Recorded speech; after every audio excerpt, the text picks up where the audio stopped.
आर्या की उम्र 24 साल थी। वह लखनऊ की रहने वाली थी और टेक्निकल यूनिवर्सिटी से बीटेक कर रही थी। तेज दिमाग, आत्मविश्वासी और थोड़ी बोल्ड स्वभाव की लड़की थी, जो अपनी राय बेझिझक रखती थी। उसकी आंखों में अपने सपनों की एक साफ तस्वीर थी। करण से उसकी पहली मुलाकात कॉलेज के आखिरी सेमेस्टर में हुई। करण भोपाल का रहने वाला था, मध्यम वर्गीय परिवार से, लेकिन उसके व्यक्तित्व में एक अजीब सा आकर्षण था। वह लंबा, मजबूत और बेहद सादगीपूर्ण था। कॉलेज की लड़कियां अक्सर उस पर ध्यान देती थी, मगर करण कभी किसी की तरफ देखता भी नहीं। बीटेक खत्म होते ही दोनों का चयन एक ही कंपनी में हो गया। उन्हें बेंगलुरु ऑफिस में नियुक्ति मिली। नया शहर, नई चुनौतियां और नए सपने। आर्या ने एक पेइंग गेस्ट में किराए पर जगह ली, जबकि करण लड़कों के हॉस्टल में रहने लगा। ऑफिस में काम के दौरान दोनों का साथ बढ़ने लगा। प्रोजेक्ट पर साथ काम करते हुए शामें भी साथ बीतने लगीं। कॉफी शॉप में बैठकर बातें करना, ऑफिस कैफेटेरिया में साथ लंच करना और वीकेंड पर शहर घूमना उनकी आदत बन गई। धीरे धीरे आर्या को एहसास हुआ कि वह करण से प्यार करने लगी है। उसका सादापन, उसकी ईमानदारी और उसकी आंखों में बसी चमक ने आर्या को अपनी ओर खींच लिया।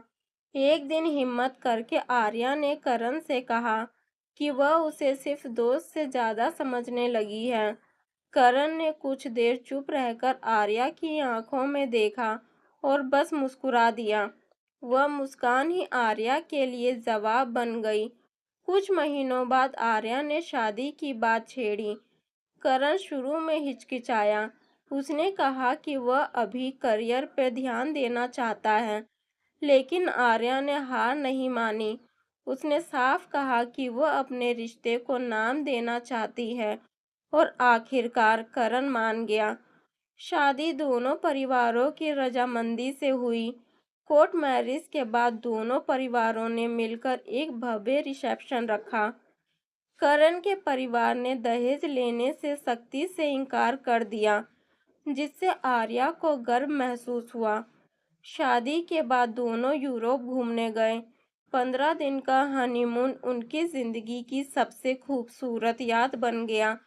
लौटने के बाद कुछ दिन देहरादून में परिवार संग बिताए और फिर वापस बेंगलुरु लौट आए। वहां जाकर करण ने दोनों की सैलरी के आधार पर बैंक से लोन लेकर 3 बेडरूम का घर खरीदा। आर्या ने कई बार कहा कि वह अपने पिता से मदद ले सकती है, क्योंकि उनके पास पर्याप्त साधन है, लेकिन करण ने इनकार कर दिया। वह खुददार था, चाहता था कि अपने दम पर सब कुछ बनाए। आर्या की शादी को 1.5 साल भी नहीं हुआ था कि उनके जीवन में एक नया मेहमान आ गया, उनका बेटा। करण उसे गोद में लेकर घंटों खेलता, कहानियां सुनाता और अक्सर उसे सीने पर सुलाकर खुद भी सो जाता। उस छोटे से परिवार की दुनिया बहुत सुंदर थी, लेकिन जिंदगी हमेशा आसान नहीं होती। एक दिन जब दोनों ऑफिस गए हुए थे, उनके घर में गड़बड़ी हो गई। पास पड़ोसी वालों की मदद से समस्या पर काबू पाया गया, लेकिन घर का बहुत सारा सामान खराब हो गया। आर्या टूट गई। उसने मेहनत से सजाया घर बिखरते देखा। उसने करण से कहा कि वह अपने पिता को फोन करके मदद मांगना चाहती है, लेकिन करण ने उसके हाथ पकड़कर कहा, आर्या, थोड़ी हिम्मत रखो, हम मिलकर सब ठीक कर लेंगे। अपने माता पिता को परेशान क्यों करना? यह हमारी जिम्मेदारी है, हम दोनों की। उसकी आवाज में इतना भरोसा था कि आर्या की आंखों से आंसू निकल आए।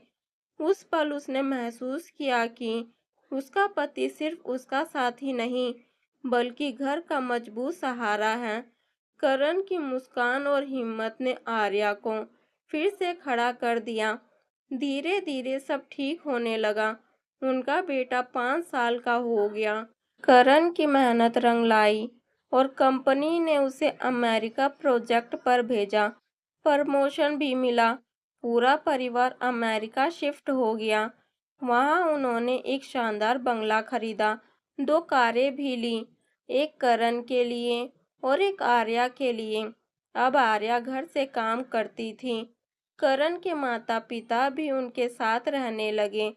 आर्या ने उन्हें ससुराल वालों की तरह नहीं, बल्कि अपने माता पिता की तरह माना और उनकी सेवा में उसे सच्चा सुख मिलता। उनका बेटा 10 साल का हो गया था और दादा दादी के साथ इतना घुल मिल गया था कि जैसे उसने माँ बाप को भूल ही गया हो। लेकिन आर्या को कोई गिला नहीं था। उसे लगता था कि यही तो असली खुशी है। आज जब आर्या अपनी जिंदगी को पीछे मुड़कर देखती है, तो उसे महसूस होता है कि जिंदगी में सबसे बड़ी ताकत वही रिश्ता होता है जो मुश्किल समय में भी मुस्कुराकर कहे, सब ठीक हो जाएगा। हर किसी का जीवन साथी करण जैसा होना चाहिए, जो अपने परिवार के लिए हर जिम्मेदारी उठाए और हर परिस्थिति में सबको साथ लेकर चले।